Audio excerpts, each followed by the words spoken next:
Recovery from a meniscus tear involves doing exercises. It's important that you find the correct starting point and the exercises match the stage of recovery that you are at. Some early stage exercises are perfect when you're quite sore, but obviously they're not remotely enough a few weeks later and you need to progress them on to more challenging ones. In this video, I'm going to go through 10 or 12 exercises typically prescribed for meniscus tear rehab. Hi, my name is Tommy Brennan. I'm the owner of the Pain and Performance Clinic based in Dublin. I'll explain why these exercises are important, how to do them properly, and how to do them safely, as well as how you progress them on as your symptoms feel better and you're able to do more. A few important points before the exercises themselves. Slight pain in this is okay, but it shouldn't hurt your knee much and you shouldn't suffer at all afterwards. Feeling the knee a little bit is okay. Try to change the position in the exercise slightly to avoid hurting the knee though, and you shouldn't be making it sore afterwards. So the more you do, the better your knee should feel, the less pain you should have. This can vary from person to person, depending on lifestyle and time available to you, motivation levels, pain severity, conditioning levels, etc. The repetitions I mention here are only guidelines. Make it work for you. It should be challenging but doable. An exercise should never be too difficult, and if it's too easy, certainly add on a few more repetitions. The early stage low load exercises can generally be done daily and sometimes several times a day. But as you progress to more challenging exercises like squats and lunges, you need more recovery, so taking a day rest in between is certainly important. The purpose of doing these early stage exercises are to help you improve your range of motion, reduce pain and swelling, and also to strengthen the muscles in your leg without irritating the meniscus. It's really important in the early stages to not provoke the pain. The purpose of stage 2 exercises are to strengthen your knee muscles and enable your knee to tolerate more load and stress, and also to regain control in positions that were previously unstable for you. The final stage exercises are to prepare your knee to tolerate the demands of your activity or sport. You certainly need to be comfortable with the ones that I demonstrate, but you might need specific guidance on this yourself. Returning will involve easing back very gradually, so shorter runs before increasing the distances or the pace. So let's get straight into the exercises. So if your knee is incredibly sore, one of the things you can do in the early stage to help with pain relief is self-massage and movement. That's what we're going to do here. There's nothing special about what you use here. It's literally just to lubricate the skin, so grapeseed oil or moisturizer or something like that at home. But what you're going to do with your own hands is to just sit in a relaxed position and try and do self-massage around the area. So you're going to go back into the calf. You're going to use your fingers here to go in off the back of your leg onto the bottom of your hamstring. Once you have that done, hold your knee in this position and just try and move it mid-range, relatively pain-free. So you're not trying to push it to extremes of soreness, but you're just trying to get movement back into your knee. And you could do 20 or 30 of those, take a break and repeat that. And that's something that you could do even twice a day. Another exercise you can do in the early stage rehab of a meniscus injury is to try and get some quad activation work done. So on the ground like this, with a rolled up towel or something like that there, what you're trying to do is gently push the back of your knee down into the towel and also try and contract this muscle here. So you're trying to activate your quad muscle without annoying your knee too much. And it shouldn't really annoy it. Maybe you'll feel it in your first or second rep, but as you go on, it should improve. So you could start with going for 10 seconds, relaxing for 10 seconds, and then maybe repeating that 10 times in a set. What you're trying to achieve is to get some tiredness and work into this muscle, and the knee is certainly no sorer the more that you go with it. And the third exercise in the early stage is to go with a calf raise. So up as high as you can, all the way down, putting a little bit more pressure through the ball of the big toe and the toe beside it, as opposed to rolling over on the outside of your foot. What you can do is go up and down for 5 or 6, and then hold it there for 10 or 20 seconds, where you should feel your calves working, and repeat. Obviously, if that's too easy, you can go on to one foot and just go up and down like that to try and get the calf working, again, without really annoying your knee. When you're doing that exercise, you'll also feel your hip and you can feel your quad working, but there's very little movement through the knee, so it's ideal in the early stages of rehab. So moving on into the next stage, what we can start doing is bring a little bit more movement in through your knee and try to bring back some of the movement patterns that you're going to need. So you could start with a squat and a step exercise, which I'll demonstrate now. When you're doing it, if you want to use a chair and have some pillows there, what you're trying to do is not to have a knee dominant movement. So some people can squat down and they really go through their knees, which is fine unless you have a sore knee. So in this instance, we're certainly going to try and sit your hips back and down. And even if you can just go to that point there, where that's very tolerable with very minimal pain, and you can start with 10 or 20 repetitions in a set. If that becomes too easy, you can obviously progress it on and try to go from there. Now in this position, what you're trying to do from here is to relax and put downward intent through the ball of your foot. So you're pushing down through your feet and standing back up. Sitting down, push down through your feet and push your hips forward. So all your intent comes through your feet, so you're working your legs. Again, slight ache and discomfort is okay, but that shouldn't be getting worse the more you do. Moving on from that into a step exercise. This isn't to be confused with a lunge. It's literally just to teach your leg that has been sore for quite a while to take some weight again.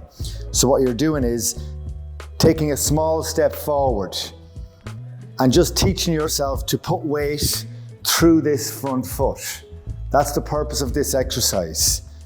Put weight through the front foot and push back. So if you see, when I step forward, my shoulder's pretty much in line with my shin and I push back. It is not to be confused with a knee dominant exercise like a lunge, which is good later on, but at this stage, it's not the right time for that. So small step forward, push back from there. You're not going to feel a huge amount. It's really, can you actually do it and take weight, build your confidence back up and take weight through your foot. What you can also do is you can also change the angle a little bit.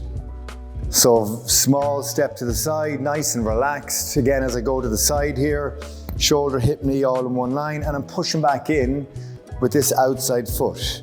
So what you might do is 15 forward ones and 15 out to the side like that. The Swiss ball squat and hold is a great exercise to move on to when you're ready for that. In this position, sit back into the ball, start with the ball in the small of your back, and you sit down into it while sitting back into the ball. Now keep your movement tolerable. So don't go to positions where it's sore. If it's sore to go there, don't go down that far. Just go to here and get that movement through your knee.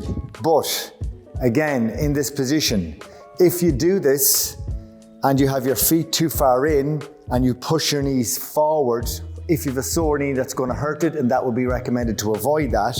So have your feet out far enough that when you sit down, your knee is pretty much over your ankles. And I'm just going up and down like this for maybe 5 or 6 reps, and then I'm going to hold it here in this position. Try and relax, have some intent through your feet and some intent back the way, gentle intent back through the ball. And as you're doing it, you're going to start to feel a lot of muscle activity in your quads. And then you can repeat that process for maybe 3 rounds. That's something that works the quads quite a lot. And if you can do it without hurting your knee, it's one that can help with pain relief and really move your progress further and further along. So again, in this phase, we're trying to work your quad and stress your knee a little bit more without bringing it into positions that irritate it. So we're going to go back into a reverse lunge position. So say if this is my affected leg, I'm sitting back into it. So you can see here, my knee isn't pushed forward, which could hurt the knee. So I'm back into this position here, very little weight through my back leg. I can hold here for balance if I need to. And I can feel this muscle starting to work. And from there, after about 10 seconds, push through your foot and stand up tall. Give your quad a little squeeze, step back. So everywhere else is nice and relaxed. I'm pushing down through my foot. You're sitting back into it. Instead of driving your knee forward, you do 5 repetitions, hold it again for 10 seconds. Feel a lot of muscle activity here. The only way you could get this wrong is if you're pushing through your knee. So sit back into it. Can feel this working here quite a bit. Keep it in the range that's tolerable. There's limited range here with this. And again, if you do 5 or 6 reps with a 10-second hold 3 times, or if 2 times is enough, that's absolutely fine. The purpose of it is to get your quad muscle working without annoying your knee. To progress on from that, you can obviously step all the way back. And from here, push down through your foot, stand up tall. But start off with minimal range. That's an effective one if knee pain allows for that. So in this exercise, we're going to work the hamstrings a little bit more than we have been doing up to this point. Lying on your back, starting with your heels on a chair. Hamstrings have a huge role to play in stability of your knee, so it's important that they're not neglected. What you can do is push down through your heels, lift your hips up, hold it for a few seconds and back down.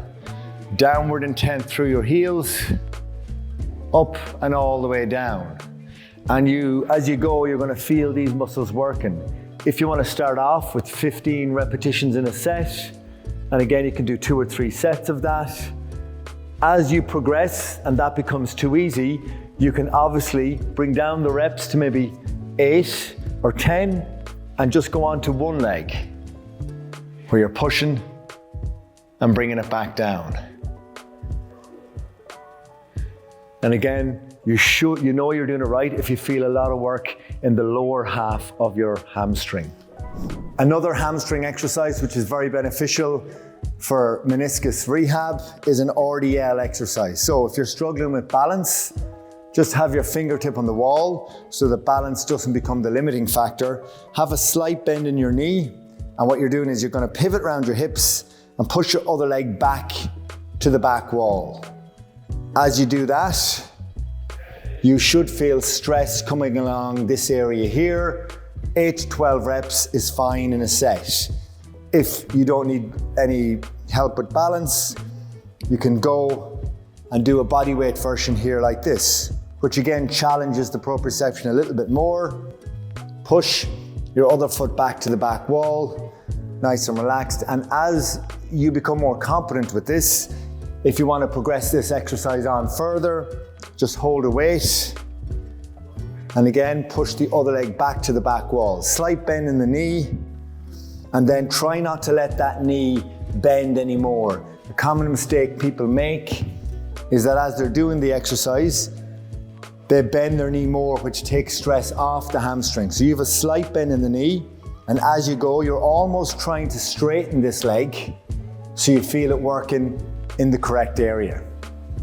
So an exercise that would have been too much for the knee early on certainly needs to be comfortable before you go back to your sport or go back to running. We're going to go into a lunge exercise. Put your hands on your hips, step forward and push back with that front leg. So have all your intent through the foot. Try not to step so far forward that you have to use your body to get you back. Step forward enough so that your back knee is about 1 inch or 2 off the ground, and from there, you're pushing through the front leg. And what you're going to work on is just pushing with intent through your front foot, which stresses that knee in a way that hasn't been done up to now. Start with 15 repetitions in a set, or 10 if that's what you're capable of. 2 or 3 sets, but that's certainly an exercise that you need to be able to do. So another late stage exercise for knee meniscus rehab, and a good one to know whether you're making progress and able to get back running, is a single leg squat. So having a chair or a bench behind you, sitting down and standing up. Sit your bum back and down, stand up. Now, you should be able to compare both sides, and there really shouldn't be a deficit. You might start with 8 repetitions, but in a bodyweight exercise like that, moving up to 15 repetitions by 3 sets is a good marker. Returning to running and returning to sport also involves challenging your knee in a more dynamic way. So you can start with that with 2-leg hops. In this exercise, you're pushing through the ball of your foot here. Your ankles and your knees are going to be relatively stiff. And by that I mean, as you land, you're not allowing your knees to move a huge amount. Try and imagine the ground is hot and you're having very minimal contact on the ground, contact time on the ground. So you're in this position here. So you just doing 20 of those is a good starting point. Another way to progress that on is to go into this position here. Now, for you to be able to return to running and sport, you certainly need to be able to do 15 single leg hops.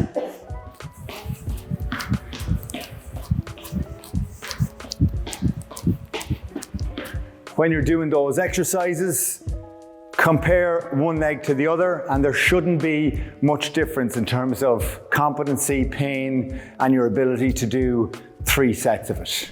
I hope you found that helpful. If you have any questions in relation to your meniscus injury or your own knee rehab or rehab for any other body part, please feel free to comment below and we'll get back to you. If you like evidence-based content to help with pain and injury, like and subscribe to our channel, and we'll be happy to help by replying to your comments. Thanks.